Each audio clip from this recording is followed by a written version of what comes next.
ما تعرض له الزمالك في أيام قليلة وربما في ساعات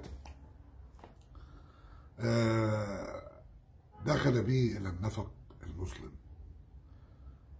اللي كان يعني صعب إن هو يمر منه إلا بفوز على فريق جنوب أفريقيا والتأهل للمباراة النهائية للكونفدرالية.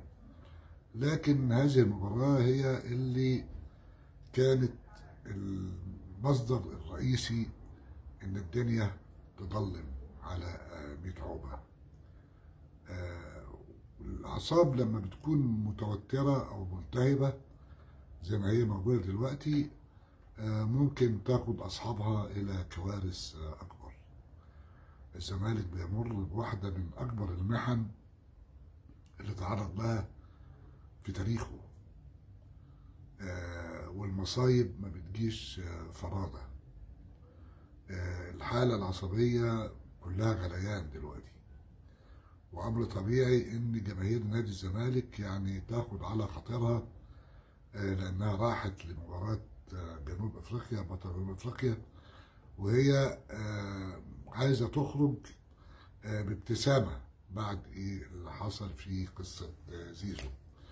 لكن تقدر تقول النهارده ان الزمالك واقف في منطقه خطيره،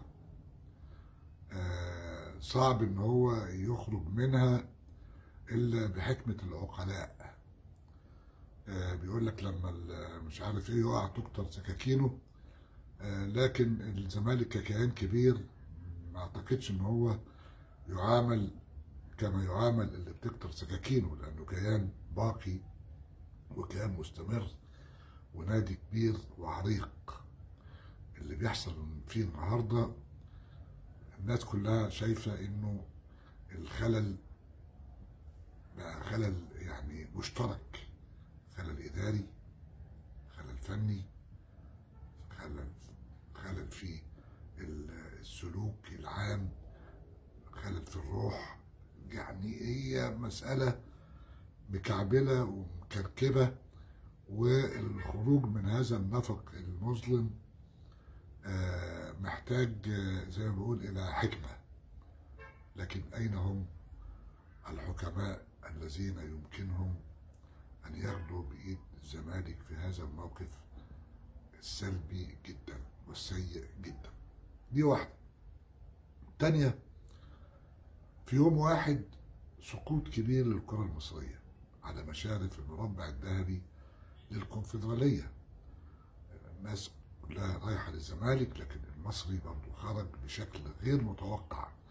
يمكن ردود الأفعال في الزمالك كبيرة لأنه سبقها كتير من الأحداث والفشل في ملفات كتيرة رياضية وإدارية داخل نادي الزمالك. وطبعا إدارة الزمالك والمهتمين بإدارة الزمالك والمحبين ليه يقدروا يدرسوا كويس ازاي يخرجوا من هذه المحنة، لأنه يعني استمرار الذبح أو الضرب في الكيان هو ده الخطر.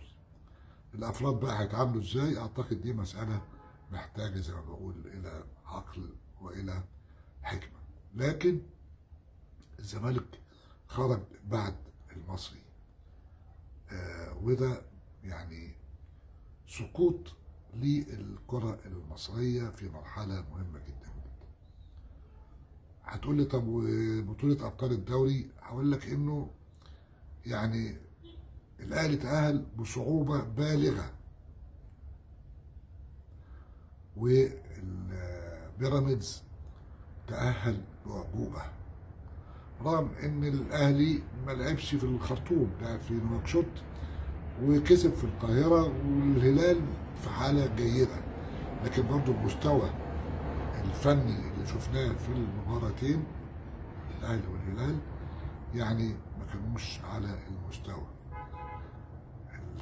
بيراميدز كسب 4 في القاهرة وتعرض لمواقف صعبة جدا جدا جدا، لكن في ظل الظروف دي اللي أعتقد إن هيكون فيها عقوبات يعني على فريق الجيش الملكي، لكن برضه تأهل بأعجوبة.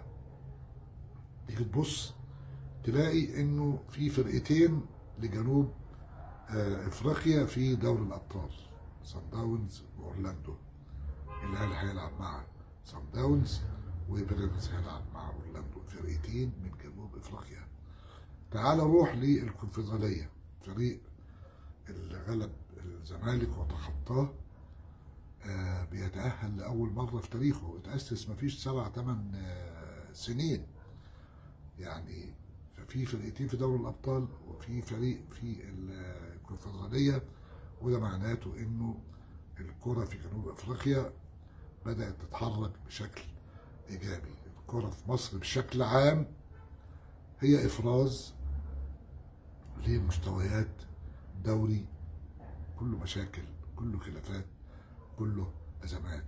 احنا قدام يعني ظاهرة تشير إلى إنه كرة القدم الإفريقية يعني بتاخد خطوات كبيرة للأمام، ومطلوب أو مفروض من السادة المسؤولين عن الكرة في مصر إن هم يصحصحوا ويتلحلحوا